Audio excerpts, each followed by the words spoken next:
might have a hard time because I'm sending it to 3. I could tell the... Hey, true believers, England team here with Dalton the Authenticator. Hello, everyone. All righty. I watched it today. Just got back. Man, I got to tell you, I was riding a high, in all honesty. Black Adam came out today. We've seen the previews. I got to tell you something before we get started here. I really appreciate the people who cut together that preview, because everything you see in that preview is within the first 15 minutes, maybe 20. Yeah, at the very least within the first half an hour. Yeah, it's just, but point being is there's so much you have not seen about this movie. And I will stand by that thumbnail I put up in the title. This is a bait and switch movie. Do not even let anyone tell you differently. Of all the bait and switches we've seen with Loki and with Hawkeye, I didn't think that was a bait and switch, but I know some people did. All these freaking shows coming out and bait and switching the audience. I went in wanting a Black Adam movie, and instead I got a Justice Society movie. Thank you, freaking DC Comics Films. I don't care. That was freaking awesome. I have to say, I've been saying for years that DC should make Golden Age period pieces and have the capstone be Justice Society because Marvel can't touch DC in the Golden Age. But, you know, this wasn't a period piece as much as I would have liked it to have been. But I did get my freaking Justice Society movie after all of these years. It was so much. Okay, granted, I want to see the Sandman and I want to see Jay Garrick and the whole 9 yards. And I hope we do get that movie also. But what you see there, of course, from the previews, Dr. Fate's in it, Hawkman is in it, and a couple of the new Jeff Johns characters, Atom Smasher, Cyclone and Atom Smasher. And the four. And look, here's the let's get this particular what do you call it, elephant in the room out of the way also, because of course, hey, it's another race swap. In this case, it's a gender side thing where Cyclone's got to be right. She did fine, but in all honesty, Cyclone's also the most useless character in the film. That had more than 3 lines. And it's not noticeable. They didn't turn her into a mouthpiece character. Oh no, not at all. That's the major problem with not at all. The only if I had any big complaint, really, it would be that they didn't do too much with the character, or the character of Atom Smasher was kind of the comic relief. But it fit. But once again, I think the character of Cyclone kind of was the one that suffered the most as far as all this, because they gave her a couple of lines, but I'll tell you what, her action scenes were done very well. Yeah, this is a very briskly paced, action heavy movie. The pace is very quick moving. I think they could have added maybe 20 minutes and slowed it down and given a little bit more character here and there, and it would have benefited things. Now, one thing I thought right off the bat, when I'm watching this, I said, why? Okay, so the thing is, I can recognize that this is not a great film. Okay, when I'm seeing the script, when I'm seeing things play out, I'm like, this is very almost paint by the numbers. Why am I liking this? It's very sloppy. Why am I enjoying this more than I think I should? And I realize it's paced like a comic book. It really is paced like a comic book. There's not too much dialogue outside of the plot. Granted, everything services the plot. It moves along very quickly. You have your quiet moment that leads right into your action moment, and there's a lot of action moments in this, and there's a lot of exposition as well, which again, it's an origin movie, so of course there's going to be some exposition, right? Of course. And that is, I think that's one of the reasons why I like it. Even in those exposition scenes, you get action, whether it's, of course, the revolt, whether it's, somebody doing something to another character, so forth and so on. But otherwise, I mean, it is so well paced. They talk while they're in the middle of laying biblical levels of smackdown on each other. Exactly. MK saying he saw it, loved it. The Rotten Tomato critics are on drugs. I know, what the hell? It came out as like 40%. Yeah, I'm just sitting here like, I'm sorry, but what movie were y'all watching? Because the movie I was watching was very flawed, but I mean, damn. Yeah, you know what? I'm going to say this, and I understand a lot of people will just say, well, that's not a really high bar there, Englentine, but I'm going to say it anyway. Aside from maybe, what is it? The Return Home or No Way Home or whatever it's called. I think this is better than every Marvel project in the four.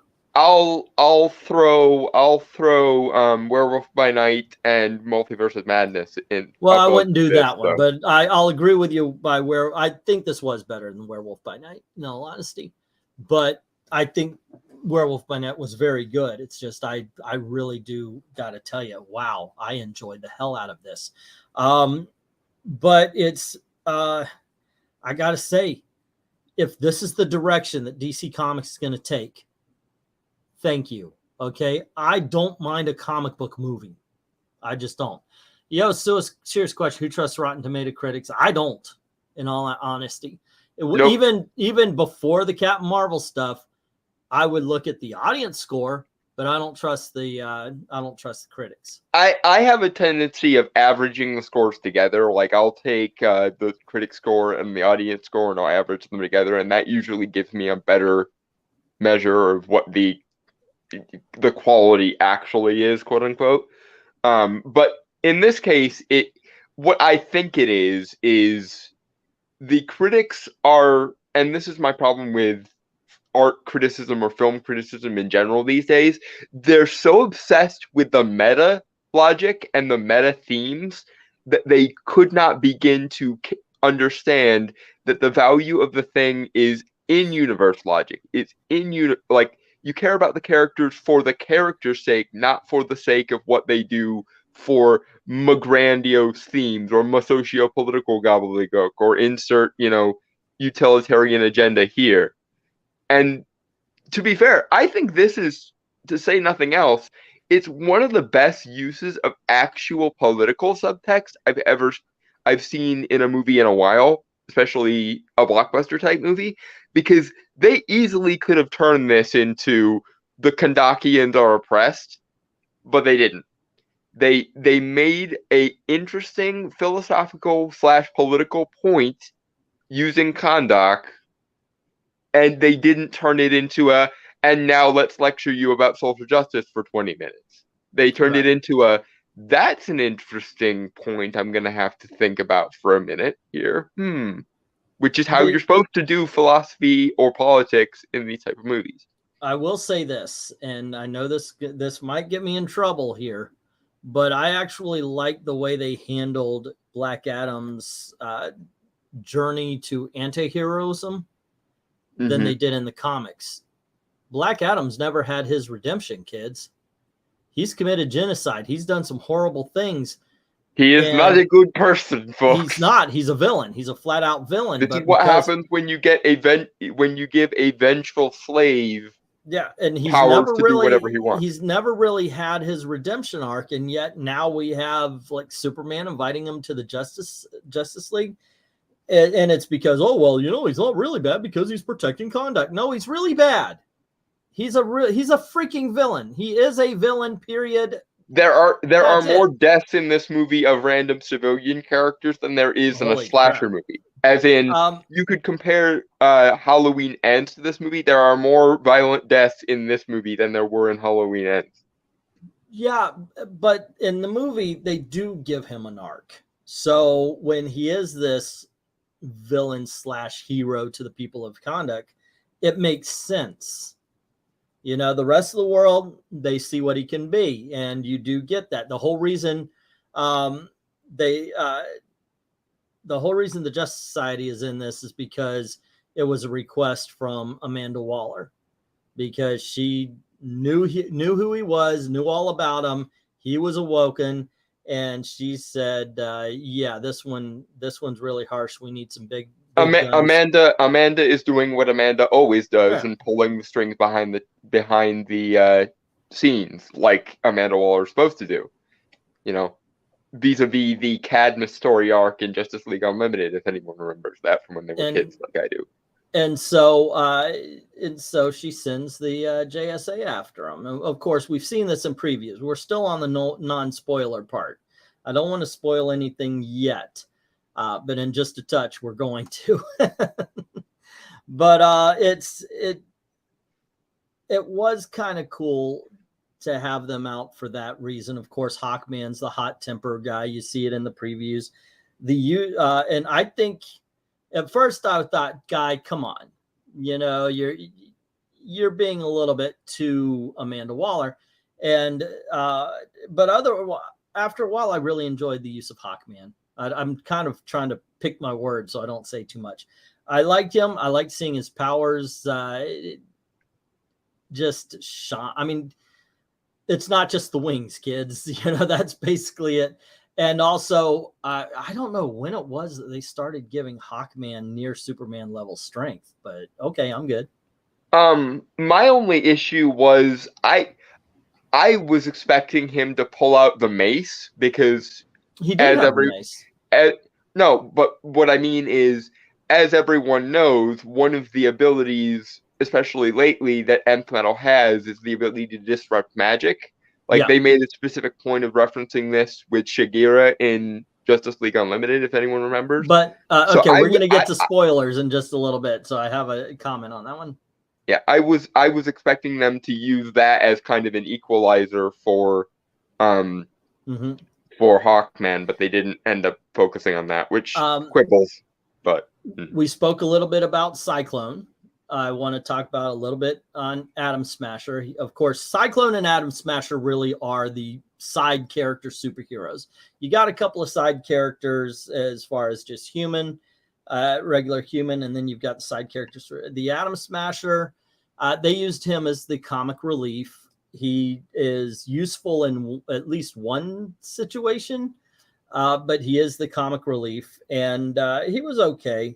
He was fine. He's also cute. My gaydar was going off quite nicely when he was on screen. I gotta say, she's way too young, but the Cyclone girl, she's very pretty. And one thing that might annoy some people, though, is that when she uses her powers, they do this thing kind of Zack Snyder-y, where it's like, woo! And then they'll like slow-mo on her inside the tornado she's created.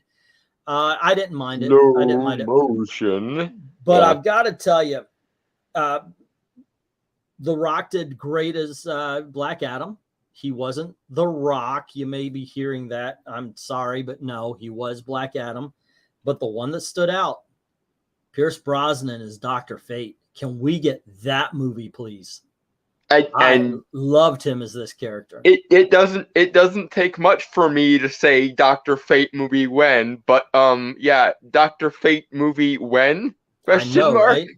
Every scene Pierce Brosnan is in, and let's face it, he is he's the statesman as far as the actors are concerned in this movie. He's been around for a while. He knows his craft. Every scene he is in, that scene is just that much better. Yeah. And I'm not fanboying here. I'm telling the absolute truth that Pierce Brosnan is Dr. Fate. I could watch an entire movie of him. And you want to talk some Dr. Fate fanboying? We'll get into some Dr. Fate fanboying, because I was absolutely terrified when I heard they were going to use Dr. Fate, because almost no one uses Dr. Fate well. And you got to understand my point of reference when it comes to this, guys. Dr. Fate is, without contest, my favorite superhero character in any comic book universe. No. And yet, he is also the magic user character that gets beaten to hell by inept retconning more so than just about any other character. Well, I was so happy that they never once referenced the possession retcon. I really hate the possession retcon. Kent is just as important to Dr. Fate as is the helmet. Well, they did reference make a point of reference to that here. They did reference it. They just never played it up. I mean, even he was still him underneath the helmet, but they did reference it, about the helmet and about the Yeah, fact that there's a scene yeah. later once we get into spoilers that they kind of allude to, but I'm willing to chalk that up to the fact that number one, if they kept the comic book backstory, which they kind of leave ambiguous here for Hawkman, but if they kept the comic book backstory, it's possible that he has some magical knowledge of his own, and also they heavily imply that Kent is a mentor figure or was at some point a mentor figure to Carter, and they've heard the chimes at midnight several times over. So who knows what Carter's been able to pick up over the years of working with Kent. So I'm fine with what happens there, but we'll get into that when we get into Okay, it. do we feel it was closer to the books with Black Adam full circle from villain to more? Well, I talked a little bit about that. So yeah, I think the movie it was actually done better because he's never gotten his redemption arc in the comics. Also, let's see, I think Amanda Waller should be fat. I think Viola Davis is kind of that in between. I think she does fine. She's a great actress. Poor choice of poor script chooser though, right? This Hawkman reminded me in some ways of Smallville's with his temperament. I think Hawkman, even in the comic books, he was a bit of a hothead. Rhaegar saying, not knowing much about DC, I used to always think Hawkman was a joke. Read his books. Hawkman is one of those characters that's never had a bad run. It's just a lot of people are think the same way as you, Rhaegar, where Hawkman is like Aquaman. Aquaman has never been in a bad Hawkman comic. is where Aquaman was before the movie right now. Well, Aquaman never got respect before his movie, and or at least until Jeff Johns took him in the 52. But the thing is, he's never had a bad comic book. So yeah, I do recommend Hawkman. I do recommend Aquaman as well. Adam Smasher the newbie. Yeah, basically you get a scene at the beginning where he's talking to his uncle, and we'll talk about that in the spoiler section in just a moment. But where it's like he's on his way to his first mission and he talks to his uncle, the Atom, the Golden Age Atom. I really want to talk about who they got to play. The way they play Adam Smasher is kind of a mix between Giant Man version of Ant-Man in the MCU and Colossus from the X-Men movies. That's kind of how they play him. But yeah, and so I think it works.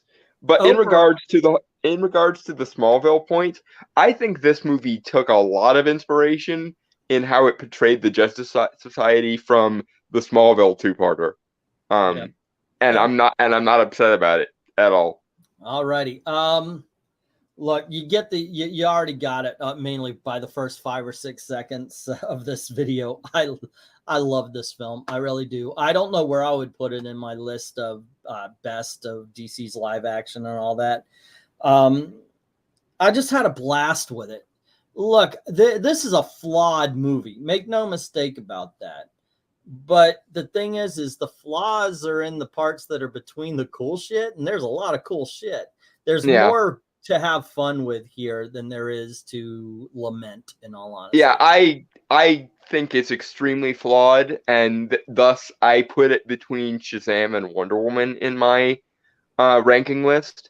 But it's actually a lot like Doctor Strange in the Multiverse of Madness, to the point where I can see the flaws, and my word is it clunky in places.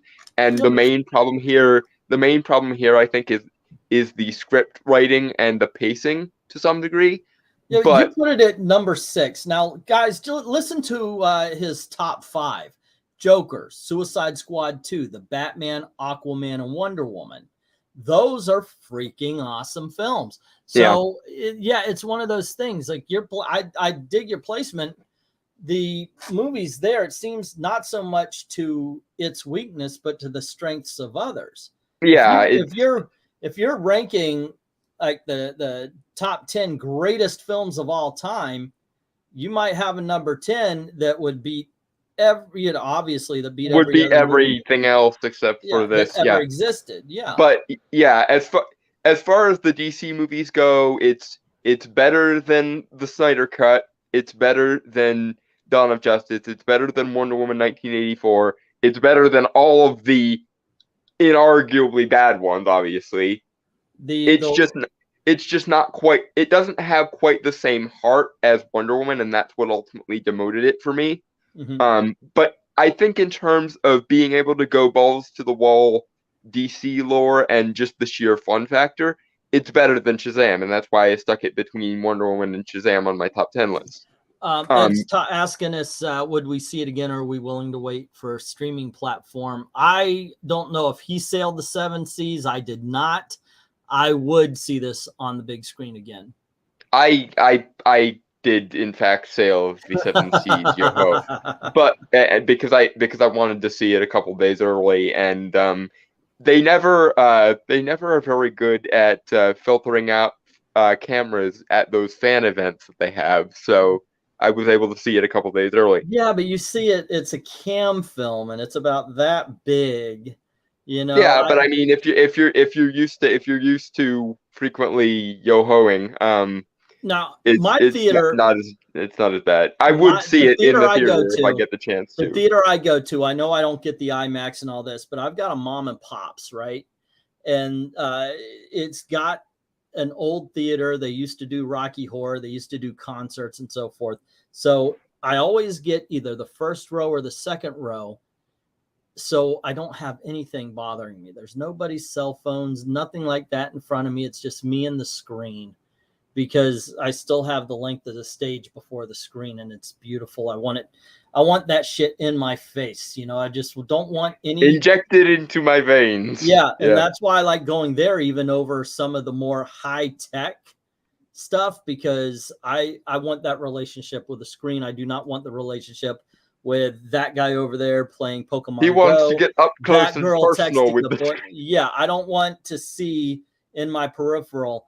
And if like anytime somebody sits down and pulls their phone out, I'd say, you are going to turn that off soon, right? I don't ask them. I don't ask them in a way like, hey, could you please? No, you are going to be doing this. That's the way I put on the daddy voice, because I love that. And yes, I would see Black Adam on the big screen the way it's supposed to be seen as soon as freaking possible. The way I usually go to the movies when I go to the movies is I wait until the hype has died down a little bit so that the theater is almost empty. So that way there is none of the idiotic shenanigans of people. When we get to that, I probably will be seeing this in the theater. But let's face it, we have a comic book channel. I've got a comic book channel. We have the movie channel here. We have to see these movies early so we can talk about them. But I think on that point, though, we should move into spoiler territory. We should, yes. I know we're going to lose some of you guys, but I want to talk a little bit about this. We've been talking for actually about 3 minutes more than what I wanted to on the non-spoilerly.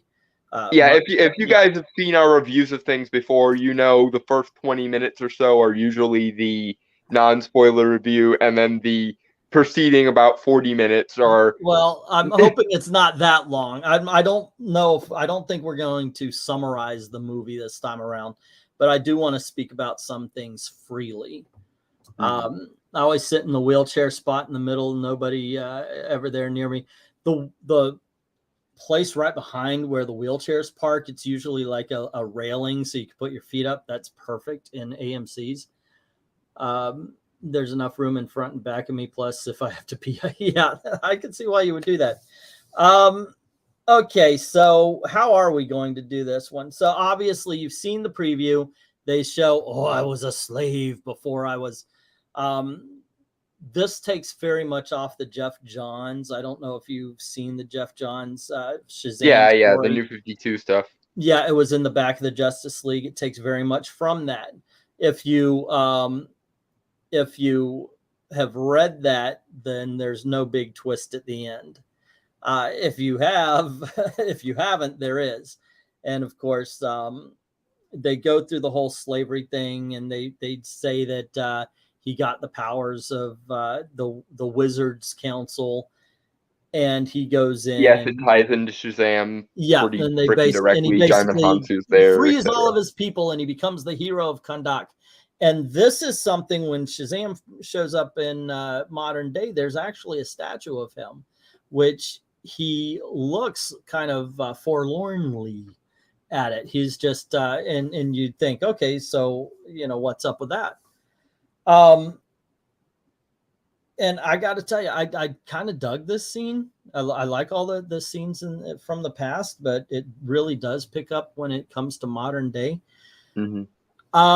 The action, I was kind of like, one thing I don't like is somebody wasting bullets on Superman.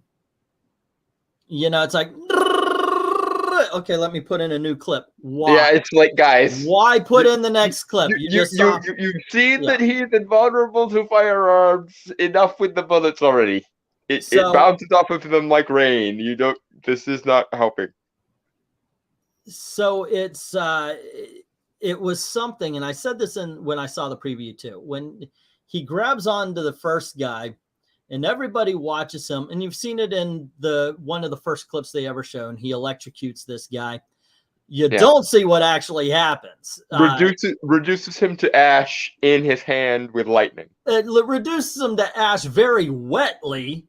I mean, it was like he's like, yeah, and you just see like muscle and blood just kind of drip down before he turns to ash. And then he crushes the skull. So yeah, so the scene you saw on TV is a little bit different in the movie. And from that point on, I just wanted to see one of those guys go, nah, I'm out of here. I want to see that smart henchman. Yeah, it's like that one scene in Batman the Animated Series where one of the henchmen comes across Batman hiding in the shadows, and it's like, nope, not today, nope. Like Batman just gives him this little nod of like, okay, you're fine, you're not here today. Or in John Wick where he's talking to the bouncer, and it's like, are you here to do business, sir? Yes, I am. I'm just not going to be here tonight. Okay. But then he goes through, I'm going to destroy everything mode. Anybody who fights him, he saves the person who released the lady who released him, and he just goes nutso on everybody else. And for the next, let's say 15 freaking minutes, you get nothing but destruction. Yeah, Homelander ain't got shit on Black Adam, folks. This movie is an action film. This isn't your typical superhero, we got to throw a whole bunch of, I'm a sad boy drama in it. This is an action movie that they would have shown in the freaking 80s. And I loved it for it. This is an 80s action superhero film, okay? Meaning it starts with action and it ends with action. And in between, they have a lot of freaking action. Yeah, it's very freaking minutes. It's very on the go. You know, from the point at which the action starts, and now please enjoy the next 120 minutes of action. And the weird thing is for like 8 or 9 of those minutes, he's moving in slow motion. Like they fire a rocket at him, and he catches it, and he just goes like this. Or he'll move something out of the way, and he's doing it. It's basically the scene. The rocket is like it's basically the X2 scene, you know, or whatever it was. That one, or no, it was you know which one I'm talking about. The Quicksilver scenes from the X-Men movies, the most recent ones. Because he goes through and he's causing all sorts of destruction, including at one point, I believe he hits somebody, and then as he's passing, you see time speed up to the point of realism. Somebody liquefies. It was it's just a very violent film as well. And I gotta tell you, man, thank you for it. Thank you. Yeah, they don't quite go Invincible levels, but they certainly, again, Homelander ain't got shit on Black Adam. Yeah. So he does his thing. He saves this woman and her son. Can we talk about that son for a second? Look, I get it. Kid, we've child actor, dude. Look, Shazam, all of the kids did well. All the kids did their parts well. I liked them. This kid, how old is he related to somebody? If we look up his name, are we gonna see like director name boom, his name boom, and we're gonna find out that he's the director's son? How the hell did he get this role? Okay, there's a scene at the end. Behold the child acting. This would have been the audition scene to me. There's a scene at the end where he's got the rah, okay, people, we could do this scene, right? Mm-hmm. And he's like, guys, remember the revolution. And okay, everything's going to be fine. This is their thing right here. Okay, that's their, remember the revolution. It's good. You know, the revolution, instead of being like inspirational, it's like, okay, like Yeah, no, even the Does little anybody want girl to in tell V him for his Vendetta his was better mom? than this. Does anybody want to tell this kid's mother that if he goes one country over, he's gonna be thrown off a building? No, really? Okay. It's just he was so weak, this kid. And to be Yeah. fair, the reason why he was in here as often as he was, because I did feel he was in here longer than he had any right to be, was they were trying to go um for a John in T2 relationship between him and the T800. That's what they were trying to do. They were trying to Well, that was establish a done relationship okay. I'm talking about every time this kid opens his mouth to say a line, it reminded me of Yeah, what's his name from it doesn't Phantom work if Menace. the kid in question is insufferable and or bland.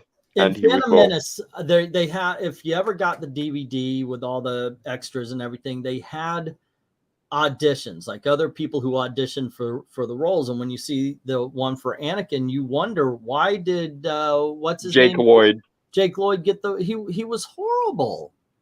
He wasn't good. I'm sorry that people, and I don't think that, I think it was wrong that he got picked on for it, but he wasn't. This It kid was is not George good either. Lucas's attempts to be Shakespearean is what ultimately nerfed It all the didn't fit. acting in the prequels.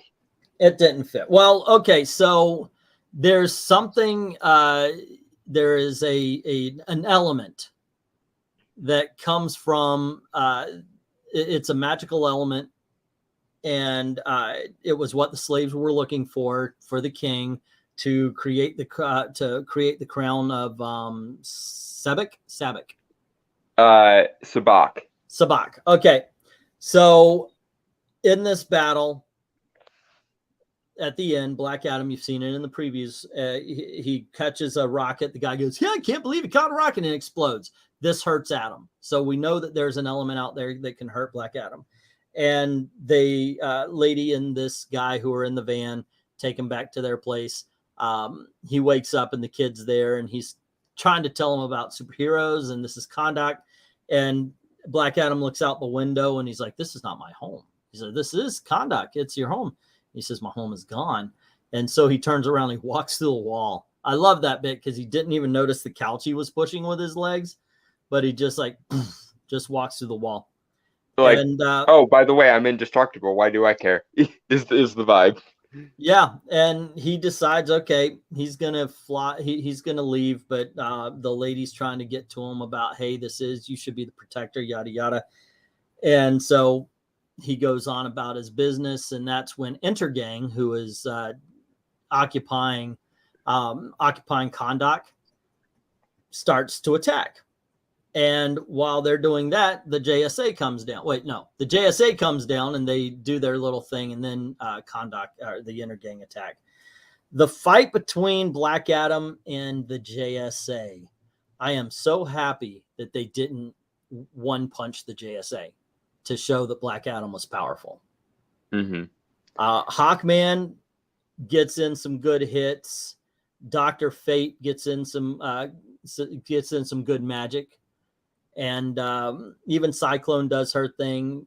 Atom Smasher's the one that ends it, which I kind of liked, because if you're gonna make him only the butt of the joke, then you wonder why he's on the team anyway. Yeah, he's a powerhouse though. Again, it's a mixture of Giant Man in the MCU and Colossus in the X-Men movies is where we're at with him. So yeah, he did have that moment and all, and it was done fine. And but of course, it's Black Adam's movie, so he's going to be the one that comes out on top. There's a later fight, though, and I got to tell you, I really enjoyed this.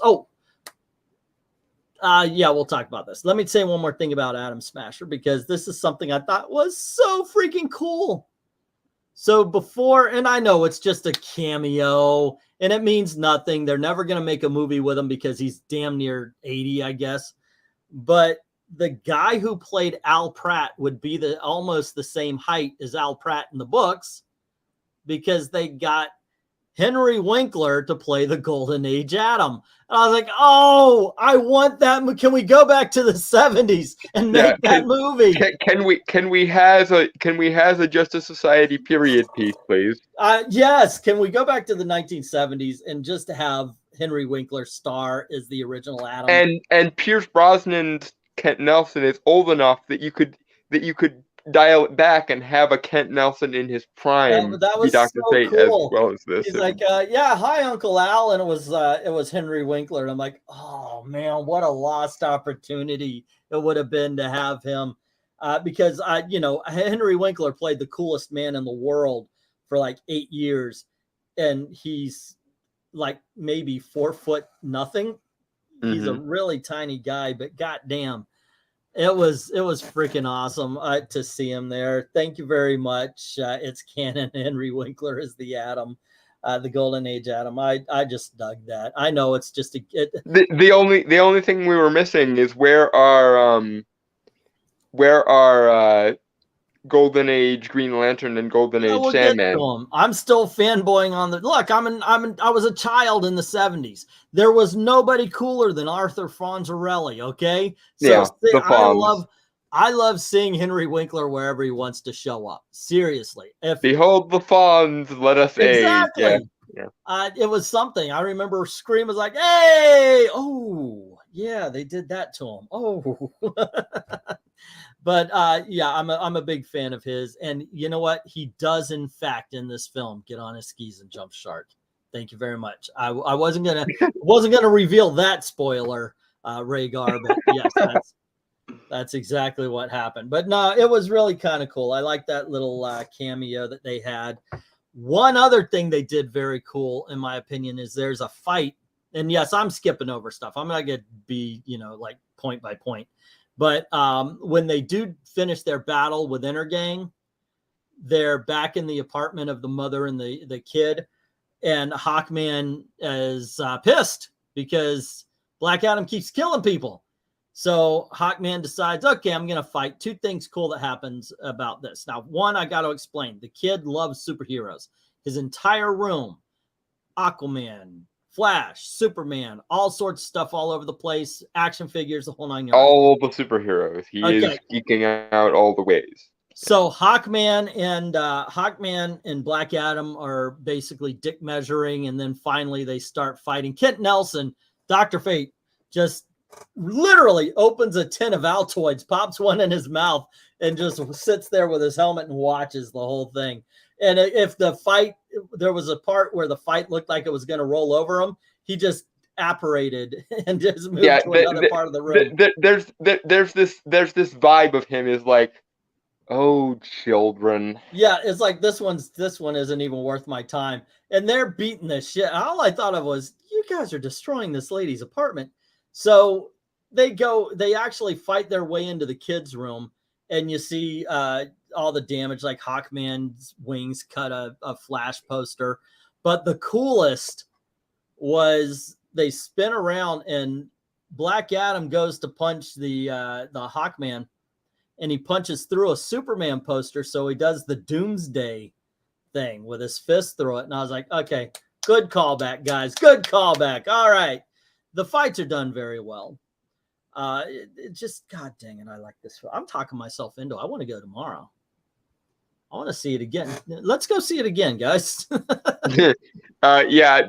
Again, this movie is fun, and again, speaking as one of the internet's foremost Dr. Fate fanboys, because again, he is my favorite Magic User character in all of comics. They don't disrespect my boy, and I was really worried about that. And they also keep the aspect of Kent Nelson, which is the most important, and Dr. Fate, which is the most important, which he is a perpetual voice of reason. Post the possession retcon in the comics, they made Naboo more and more alien, and the person wearing the helmet less and less important to the character.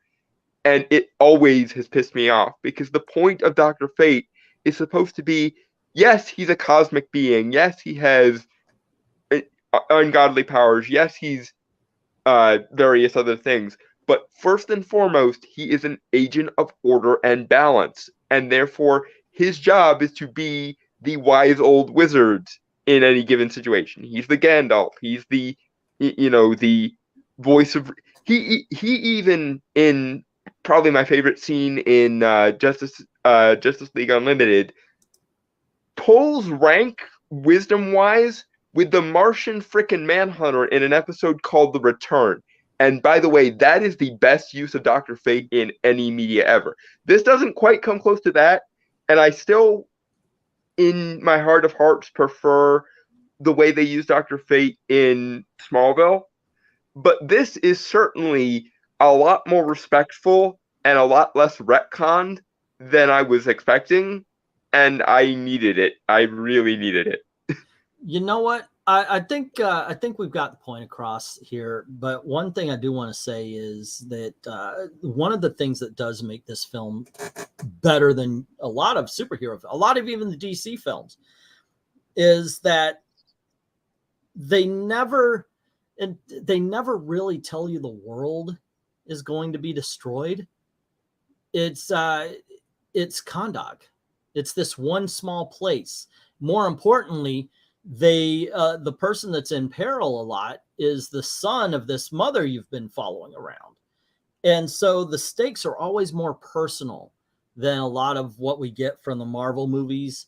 And that keeps it grounded. And I think that keeps the audience attached to it. Anglantine, you're gonna want to moderate the chat. There are bots aplenty going off in the chat that need banning.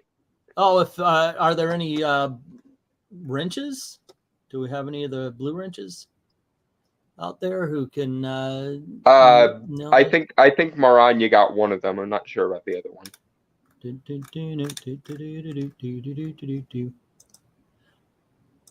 Yeah, but I like that about this whole thing is the fact that they made sure that it was a personal story. Mm-hmm. Makes it just that much better. Okay, well, guess what? Hominus on my Old Man Comics channel is a moderator now. All righty, let's see. What do we got at the do we have anybody watching from the movie channel? Nope. I believe the bots are no more. Ed has confirmed they're gone. Okay. Yeah, good. and the bot I saw a couple of bots on the Old Man Comics. So what's going on is I've got this going to 3 channels. Hominus is watching from Old Man Comics. Thank you very much. Nobody's watching from the movie channel, but and the rest are here. So yeah. But there you go. So on, I just made Hominus a moderator on the other channel. If he wants to take care of him, go right on ahead. I'll do my best otherwise. But yeah, it's more of a personal story, and it's made that much more fun for it. I only mentioned it once, but they got the crown of Sabak. And they know that that's what the inner gang is after. So while everybody else is fighting, we have the kid. He's given the crown to take home to hide somewhere, and one of the bad guys is there, and that he gets kidnapped. So it's all about let's save this kid. The stakes are really personal. Now let's talk about one of the bad things. And it's not a bad thing. It's just an unnecessary thing. They kind of wrap up the story and then they continue it. Yeah. Like the last 10 minutes probably are not necessary. I mean, they're cool and I liked them. And this is not a deal breaker in any way, shape, or form. But after you could have ended the movie there and left that as like a post-credit scene or something. Yeah, I'm going to, and we skipped a lot, so we didn't spoil the whole movie. What we talked about is probably the first 40 minutes. So yeah. There is still half a film that I'm not going to spoil for you, but except for this part. After they finish the main story, we get a little bit extra on the bad guy, and he comes back to Sabak. So Black Adam has another villain to fight, and I think it wasn't necessary. I think emotionally they finished the story. Yeah, the necessary background on the MacGuffin is if a person who knows what they're doing wields this crown, it potentially has the power to rule the world. But if you misuse it, it's a doorway to hell. And the person who wears the crown in the third act misuses it, ergo, he becomes a demon. And which hilarity of world destroying proportions ensues. Which brings us to the final part we'll talk about before we say adieu, and that is the closing credit scenes all of us have heard rumors of. And I'm happy to say the rumors are true, that we finally get Henry Cavill on the big screen as Superman again. Yeah. And it is awesome. So it's the end credit scene, and it starts off, Waller has a hologram. I don't know how she sent it, but she sends this kind of hologram message to Black Adam. And she says, okay, you broke out of my prison. Kahndaq is now your prison. And if you step out of it, I will put you down. And he says, no one on this planet can stop me. And she says, I'll make a few phone calls and call in a few favors, and I'll call in people from different planets. Yeah, I have a person that's not from this planet, sir. That being said, as cool and as fan servicey as this post-credit scene is, I do have a slight problem with it, and that is this.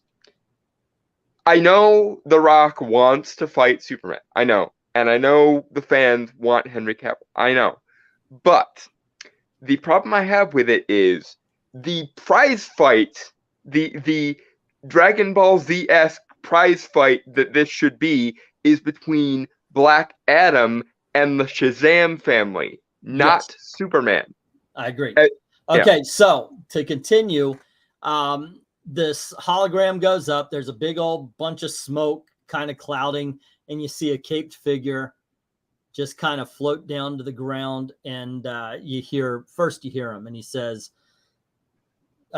you're the first person in a long time or something like that who has made the world nervous. And you get the music, dun dun dun dun dun, and he steps out of the smoke, and it's him, and he says, we need to talk. And that's the whole thing. But it was just such a fanboy thing to finally see Henry Cavill back on the big screen as Superman. I don't know why Warner Brothers would be so stupid as to not make a Superman movie and not make a sequel and not have Henry Cavill when the world is telling them that's what they want.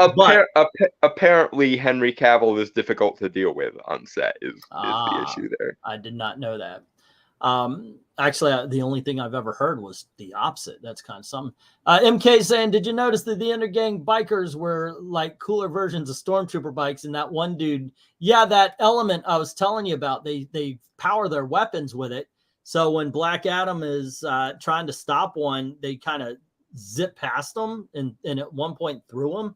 So it's very weird technology, but it's really cool. Superman, a bad which I mean, if you're familiar with Intergang from the comics, you know that Intergang soup themselves up with magic and technology and basically anything else they can get their hands on. So that works. Let's see. Rhaegar saying also, I think there might be somebody else from Earth that can take Black Adam. Well, of course, Shazam, but also Dr. Fate. He's right here. Yeah. Minor, meaningless fanboy gripe with regards to Dr. Fate, though, for as much as I'm grateful for how they handled him here, they did not at all use the Ankh at all. And that is Dr. Fate's go-to symbol and the shape of his portals usually. So it was a little bit jarring that they didn't give him the Ankh portals. But that's me fanboying and griping. He did have Ankh. He beat the shit out of Black Adam with an Ankh. So you had that. Henry always seemed so cool to me. I know, right? Let's see. What's this? What about the plot kids movie like Shazam? No. Oh, no. Like I said, in the more intense part of this movie, Black Adam puts Homelander to shame. He liquefies a guy and dusts him at the same time. It was this is not a this is a hard PG-13. Yeah. In all honesty. Granted, he's not running around with his dick out or yelling curse words or anything like that. It's all violence, and it's it's a very action. Like I said before, it's a very action. It's the unstoppable force meeting the immovable object type shenanigans that are going on here. Yeah, it's just a lot of fun. I don't want to spoil too much. I mean, we did spoil it, like I said, up to that 40-minute mark, and of course the ending scene. But still, guys, go ahead. I guess it is worth saying that the third act villain was absolutely unnecessary. There was enough philosophical tension that if they had dragged it out a little bit more between the JSA and Black Adam, that could have easily been the movie. But but even still, when they were done with it, it was like I said, it was an emotionally satisfying conclusion. Yeah, it worked. So, yeah, I will say this though, it was still badass. Yeah. The ending fight with Sabak, that was still freaking badass. I didn't enjoy this movie as much as I did enjoy Multiverse of Madness, but it's very much cut of the same cloth, where there are a lot of little technical issues, but there's so much cool and so much satisfying stuff in the movie that you honestly find yourself making excuses for the technical errors. Yeah. I know someone Earth you have not mentioned that can beat Shazam. Bendis. Yeah, he destroyed the DC universe. Yeah, Bendis is right up there with the Anti-Monitor. Yeah, Bendis is an avatar of Necron at this point. He desires to kill and enslave every part of the DC universe. Did we mention the villains at all? In all honesty, it's Intergang, and then at the very end, it's Sabak. For most of it, when you see the fights, it's Black Adam. Like the beginning is Black Adam versus Black Adam versus Intergang. Then it's Black Adam versus JSA. It's a clash of ideals between the JSA. It's what Batman v Superman should have been. Yeah, it's a clash between the JSA wanting to be classical heroes and Black Adam wanting to fudge the moral lines because he just doesn't give a crap. It's very similar to the famous is it Superman versus the Elite, and then the comic was What's So Funny About Truth, Justice, and the American Way. It's very similar to that relationship between that group and Superman's ideals, except it's inverted, where the group has the heroic ideals and Black Adam is just like, well, I have all the power and I say what's moral, so out of my way. I did like the fact that it was thrown in their face that, the people like Black Adam, this is not your country, get the hell out. I like that aspect of it because there's something to it. When I saw the Civil War and they were, and they were like, you're going into different countries. We need you a little bit more on a leash. I actually was like, yeah, actually that's true. Yeah. What gives you the right to cross over borders and start destroying things and beat people up? Like I said, this is how you use philosophy and or politics in a superhero story without making it a moralistic propaganda piece. Exactly. But it was done well. I liked the fact that it was more of a clash of ideas that led to violence rather than just the physical of it. It's so much better than actually what I thought it was going to be because of what I saw on the Rotten Tomatoes and such like this. I'm pretty sure you're going to get the usuals who are going to tell you it sucks balls and all that kind of stuff. Let them hate. I haven't seen anything from them yet, so maybe not. Maybe they'll skip out on this one. Yeah. Go check it out yourself. I hope you have as much fun with it as I did, as Dalton did. If you're gonna look for stuff that to hate on, yeah, there's stuff to hate on.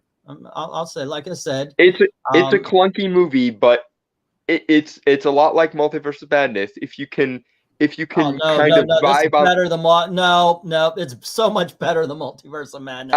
I disagree with you there, but my point is, if you can vibe on the style and on the weirdness and on the cool stuff, and overlook the clunky writing and the occasional weird shots. I've got to address something because someone's being dumb in my chat.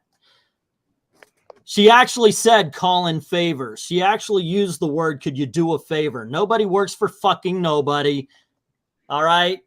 If you didn't watch the film, and by that I mean when you were sitting in, if you were looking for shit to fucking complain about, sorry, this ain't the place. I.e., if you're not It's in the paying fucking attention. movie. It's in the fucking movie. They don't work for them. Okay. So you're, oh, well, so what you're saying, what you're doing is, well, actually, and well, actually fucking pisses me off. Well, actually, no, there was no well, actually. She said favors. She called in a fucking favor. And to be fair, this is entirely consistent with Amanda Waller's character. She is the bureaucrat who pulls strings. You can either speak honestly or get the fuck out. Get the fuck out. Because I don't like it and I don't need it. I don't like the well actually crowd. I don't like the fucking troll crowd. You don't like it. You got honest shit to say it. But otherwise, get the fuck out. I don't give a fuck anymore. I've been doing this for far too freaking long. Okay? I'm sorry, but she actually freaking said, I'm going to call in some favors. Yeah. That's what she said. If you want to criticize the movie for the things it did wrong, like some of the script issues or some of the shots were weird and there were some ADR shenanigans and stuff. It's just, it's so fucking stupid. It's the difference between making genuine criticism and bullshitting. There's things in this movie that actually deserve criticism. So, I mean, if you actually have a criticism, by all means, let's hear it. But to lie like that, oh my goodness gracious. It's the same issue I had with Multiverse of Madness. Yes, you can criticize Michael Waldron for not being good at writing the thing, but there are so many points that people raised to criticize Multiverse of Madness that either were explained in the very same scene that this person is whining about, or if you paid attention to the other movies, would take all of 5 seconds to figure out on your own. Oh, but never mind. Now Vix is actually asking a decent question here. Is Amanda Waller a villain? No, she's not. She is, however, a government bureaucrat that makes a lot of hard and sometimes bad decisions. She fills honestly kind of the same role as Nick Fury if Nick Fury had balls. Grade the line a little bit more.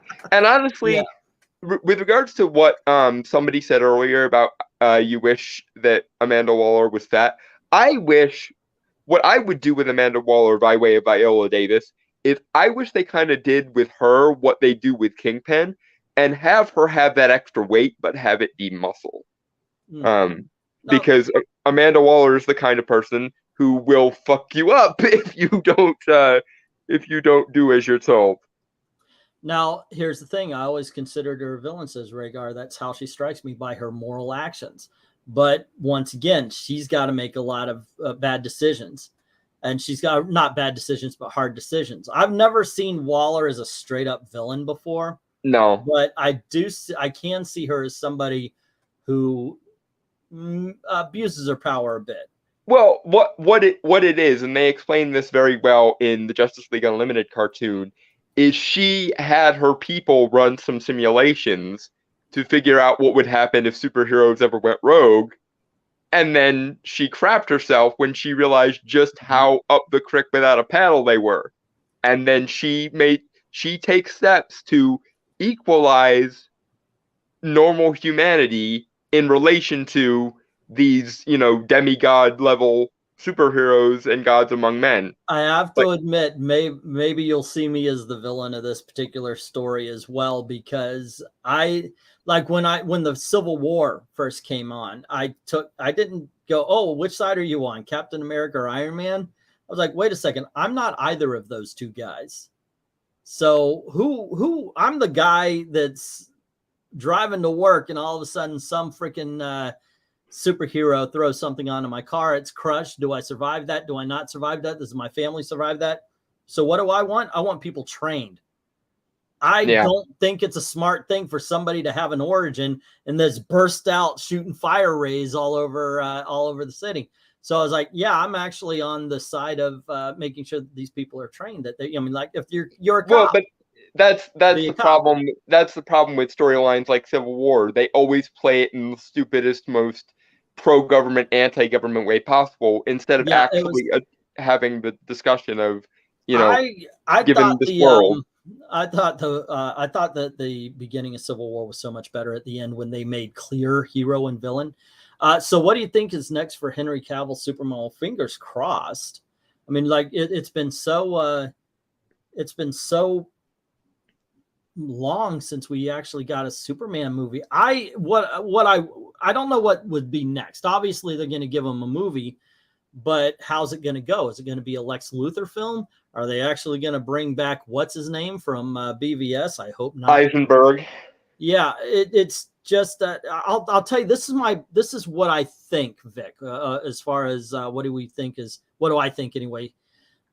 I think we're going to get one of the most interesting Superman films, because this will be the first time that Superman is truly let off of his comic book chain.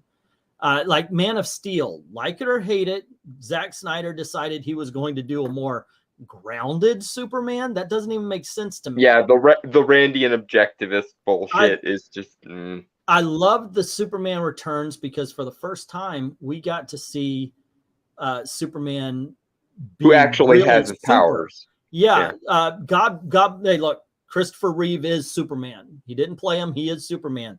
The bus scene, the carrying the freaking top of the Washington Monument, picking up the freaking San Andreas Fault. There's so many great scenes in those two movies, but they get let down by the fact that we just don't have the way to do it. When Superman Returns was made, it was at a time where comic book movies were dark and they weren't willing to go all comic book on us. But since then, they have been. And I think one of the downfalls of Man of Steel is they still tried to keep it grounded. But since then, Marvel, this is something they did well, embrace the comic bookness. The TV shows embrace the comic bookness. So I think that the very next film, we could possibly see Parasite. We could possibly see Metallo.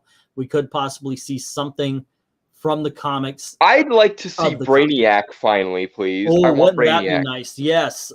Yes. Englandine should test for the role of Lex Luthor. Well, considering that 0 to 60 I just pulled on you, and I do apologize. I get a little emotional sometimes. Maybe so. Maybe I can play the villain. And once again, I apologize for the 0 to 60. How old is Clancy Brown now? Because honestly, I know, right? he probably could just do it in live action at this point, and all of the kids who grew up in the 90s and 2000s would piss themselves with joy if Clancy Brown played Lex Luthor in live action. Let's see. In my humble power, superpowers falls under the Second Amendment. Huh. That's interesting. Well, I wouldn't figure it to be like you couldn't treat it like a gun because it is you. But I'm not talking about people who have superpowers and just live life. I'm talking about people who go out to fight crime. In the process, occasionally level cities or buildings or what have you. If you're somebody who wants to go out and to stop crime and such like that, you would have to get trained. So when you're out there, maybe you don't have a lot of collateral damage. In the immortal words of Stan Lee, with great power comes great responsibility, therefore. And Billy Zane passed away? Did I hear that right? Was that today? Did someone put that in the chat? Yeah, Chrononaught. But yeah, I actually, why would you say no Brainiac? The Brainiac I want is the Brainiac in that miniseries, and you saw it as a movie. I think it was called Superman Unchained or Unleashed or something like that. Mm-hmm. Holy crap, that's such a great film. And it's the Brainiac. Basically, if you saw Injustice 2, the kind of computer, his whole ship is him. Yeah. My two favorite Superman villains are Brainiac and Mr. Mixie-Pitlick. And someday I do hope we build up to a Mr. Mixie-Pitlick. But barring Mr. Mixius Pitlink, which this would be too early to introduce him. Oh, Clancy I Brown. want Brainiac. Okay. Did Clancy Brown die? I did not know that. I mean, that's something to look up. I'm sad now. Because hold on. Let's check this out. When did he? Clancy Brown doesn't. I'm checking his IMDb page. It would say right there if he did or not. I've got so much stuff open. No, he's still alive and kicking. Yeah, no, he's. I was gonna say because he was Surtur in Thor Ragnarok, which wasn't that long ago. Yeah. But I look. They'll probably bring in Lex Luthor. But if they bring in Lex Luthor, please don't make it Jesse Eisenberg. But he can also be the catalyst that brings on Parasite or Metallo, as I mentioned, or since they've got Intergang, there was. I mean, they had Luthor fiddling around with Kryptonian technology in BDS, so that is a catalyst for Brainiac to become aware of things. The problem I have is they could have built up for Doomsday, and they really could have done that story a death of Superman that's worthy of the name, but instead now it's they did the same thing with Dark Knight Returns. It's like we could have had two really awesome movies, one of which was Dark Knight Returns and the other of which was Death of Superman, but instead they are now two halves of a really, really subpar version of both of them. BVS, man, I like that film. I do, in parts. It's like I don't know. I like the extended version, but anytime I think about what we lost because of that movie, the other main problem with BVS is it's titled BVS, but the actual fight is barely 5 minutes. Yeah, and honestly, if you tell me we're making a Batman versus Superman movie, I'm expecting something on par with Dragon Ball Z fight scenes or the chicken fights from Family Guy. That is the kind of fight you need to have if you're doing a Batman versus Superman. It's the and they need to come at it like this movie was, like Black Adam was. Black Adam, Hawkman and Black Adam fought, but it was over the morality of it. Hawkman didn't like Black Adam killing all the time, and it brought him to fighting. It brought him to blows. It made it worth it. I really don't want to spoil the rest of the movie. It's a lot of fun. It's really cool. Do yourself a favor and go check it out. I thought he was going to say something like on par with Freddy versus Jason. Hey, at least that fight lasted a while, right? Yeah. And then, of course, Jason kicked his ass. Which, debatably, he shouldn't have, but that's another story. He kicked his ass. Well, he was in the real world. Of course he should have. Yeah, but that's part of the problem. Having Freddy fight in the real world instead of being able to use his powers is such a it's like when people I've gotten into arguments with people who say the versus stories don't matter because it always depends on who the writer likes the most. And I'm like, yeah, but it shouldn't be. It should be dependent on the characters and their power sets and their ability to use their power sets and who would win. The goal of these versus stories is to try and be as objective as possible to determine whose power sets trump whose or whose skill sets trump whose in these situations. I.e., if one of your combatants is Freddy freaking Krueger, you need to have at least one scene in the dream realm so he has access to his full powers. And Freddy kicked Jason's ass in the dream world. But when they pulled him out, when it was real, it was Jason. Now, granted, Freddy kicked some ass too, but in the end, who carried whose freaking severed head out of the lake? Unstoppable zombie versus. I remember the day. Demon infused ghost. The evening. It was a midnight showing. Me and my friends went and saw it, and everybody was talking. Who do you like? Who do you think? Who do you think? Who would you think? And my point was always in the dreaming, obviously Freddy, but in the real world, it's got to be Jason. And afterwards, I kept hearing, yeah, but he winked. He winked. He's his severed fucking head winked. I'm sorry, but Yeah, Jason carried out a severed head. Yeah, that winked. to be fair, no one was expecting either of them to actually perma-die because they don't. Neither of them perma-dies. It's a thing. But Well, that's neither here nor there. We've gotten off into the weeds. I would like to point out that neither one of them have shown themselves in movies except for a freaking reboot. So that's perma freaking severed head Freddy. Okay, that wasn't a wink. That was just a muscle thing. Okay, until they decide to pick up the story where they left off, which they will at some point, I'm sure. Freddy smiled at the end. No, Freddy didn't smile at the end. Freddy's severed head smiled at the end. Jason wins. I heard that. Okay, so but we got off into the weeds there a bit. Well, short version is please see Black Adam so that we can get a Justice Society movie in future and a prequel Dr. Fate movie in future, please, because Dr. Fate movie when is my rejoinder with regards to this. Aquaman and Wonder Woman had solo sequels, so Metallo Parasite seems possible. I hope so too. I want to see comic book characters. That I think that'd just be a lot of fun. I loved Aquaman. I loved Wonder Woman. Those are two of my favorite superhero films. I don't know where this one falls. Like, I loved watching it. I'm going to see this again. Yeah, well, where are you putting it in terms of a number grade? Because if you're talking about favorite films, this might actually show up higher on a list. But when you're talking about the best, you're dealing with Wonder Woman and Aquaman, the Zack Snyder Justice League. You're talking about the Joker, Superman, Suicide Squad 2, Superman 78, Superman 2, Catwoman. You're talking about all these great freaking movies that and also Catwoman. Yeah. Apparently. Yeah, I know. I just threw that. Why you put that on the list? I was saying if you were listening. Point being is that with all those great movies, even though I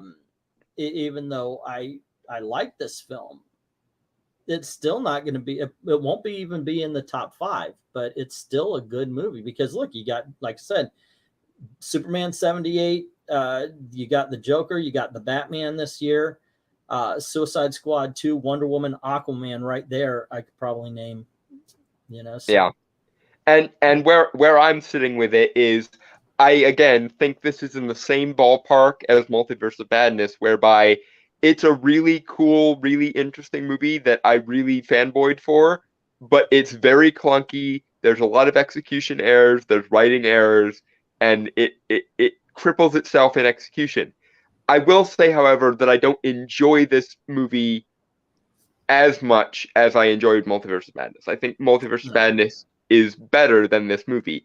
But that being said, given especially the caliber of DCEU movies, it's still 6 out of 14 at the moment. So as far as superhero films are concerned, yes, this is better than everything in Phase 4. My only omission to that would probably be Spider-Man No Way Home. I do find this movie's easier to watch than Spider-Man. Spider-Man's got a lot of baggage. It's a lot to drag it down. I'm telling you, this movie is like, okay, let's talk for the next 6 minutes and fight. It's very much like that. It's gonna age a lot better, I think. It's gonna be one of those movies that gets undersold here and now, and then in 5 years it's gonna be viewed very, very positively. That being said, where we put it number wise, Angleton, you want to go first? Number wise? No. I don't. I'm not even prepared for that. Oh, you're not? As far as a number for the movie, yeah, I have no. Oh no, you mean the rating? The rating? Yeah, in terms of where we're rating it. Yeah. Goodness, you know what? I'll have to think about that a little bit, but I'd give this an 8 or a 9. It's either very, very good or on the bottom of excellence. I'd give it a 7. It's good, but like I say, there are a lot of clunky and in terms of just sheer cool factor, it doesn't go nearly as much into the cool factor as Multiverse of Madness did for me. But that being said, You and me are so not agreeing. it will forever get saving graces from me by not focusing on the possession retcon and by understanding that Kent Nelson being Dr. Fate is important to the character. It's not just a meat puppet for Naboo. So, given how poorly Dr. Fate is treated all the frickin' time, even in the comics, it gets points for me for not massacring my boy. And also, it does a pretty good job of putting Black Adam somewhere in the general vicinity of Homelander or Omni-Man in terms of just sheer I am unstoppable, therefore I do not give a fuck. For mode. me, I'm saying 8, which is a high good, or 9, which is a low excellence, because I'm thinking of it emotionally more than I am, intellectually. And emotionally, I was riding a freaking high. When I got out of that, I was like,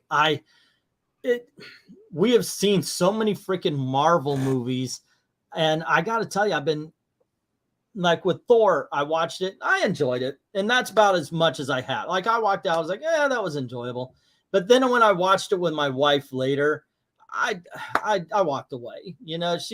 Or at least I came over here while she's watching it, right? And I started doing other things. I was bored by it. Same thing, in all honesty, with Doctor Strange, which I enjoyed better than Thor, but I liked it. I didn't like it as much as I did in the theater, because gosh, I don't know what it was. It would just seemed like a drag. Like it's one of those freaking race cars with a parachute on the back to slow it down. Mm-hmm. The thing for me is that Multiverse of Madness, every time I watch it, it gets a little bit better, in my opinion. So that's different. I'm not sure. I'm not sure if Black Adam is going to be that same way. So and like I said, it doesn't go quite as hard into the cool factor as Multiverse of Madness did, because that was, Lovecraftian B horror Sam Raimi-ness to the max and everything, and that was glorious. The thing with this one, though, is I can see myself watching this movie more just based on the pacing. That being said, it might be that all that action and everything can drag it down. Right now, I do got to admit, I'm reacting more emotionally than I am intellectually, and I was just riding a high that I wasn't on Thor. Now, granted, I think I'm remembering Doctor Strange a little bit more harshly. I think I like that one better. Yeah. Spider-Man, I walked out of like, holy shit. Was great. Hannibus, just to be clear, what I'm defending is Multiverse of Madness, not the first Doctor Strange. The first Doctor Strange movie was quite bad, and I still maintain that the 2007 animated version of Doctor Strange was better than the 2016 one. But Multiverse of Madness was a massive improvement on the Doctor Strange mythos within the MCU. Black Adam is a hell of a lot of fun. So, like I said, it's around the 8, around the 9. I did.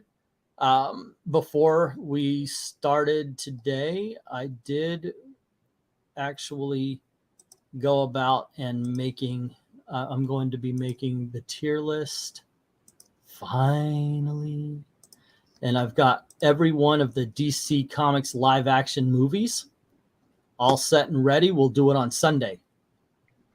Sunday. Yep, we're going to be doing we're going to do a tier list, every live action. So that's 28, 38, 42, 43, 44, 45, 46, 47 films. And yes, I did include Atom Man versus Superman and the Mole Men, Superman versus the Mole Men. So I did include the very first 2 movies and didn't start with Batman 66. I know at least one person who saw those movies, and I'll rate them if nobody else. Yeah. Also, we have to finish our horror tier list at some point here. Yeah, that's true. We'll have to find a time for that as well. But guys, thanks for hanging out with us once again. Sorry for going 0 to 60 on Vic a little earlier. Sorry. But guys, do yourself a favor, see Black Adam, and if we're full of crap, put that we're full of crap in the comments. We're okay with it. Yeah, please feel free to disagree, but come with an argument as to why you disagree, not just because reasons. It's more respected that way. And yeah, if you agree, let us know as well. Random question: do you think Atom Smasher versus Ant-Man would be a good fight? I do, sir. I Atom actually Smasher do. would wear Ant-Man like a scarf, though. I think. I will say this. Also, a little bit ago, they've been putting out these books. It's like Black Adam, Justice Society, Hawkman was the last one. They did put out a Black Adam, Justice Society, Atom Smasher book about a month ago. Do yourself a favor. Check that book out. It's really cool. Fingers crossed we get an Atom Smasher book, but more likely it'll be Batman Presents Atom Smasher. So whatever. Anyway, once again, thanks for hanging out with us, Dalton. These are always fun. Check out the movie channel and Old Man Comics if you haven't done that already. As always, thank you very much for your support, and thank you very, very much for watching. Have a good night, kids. Cheers, guys.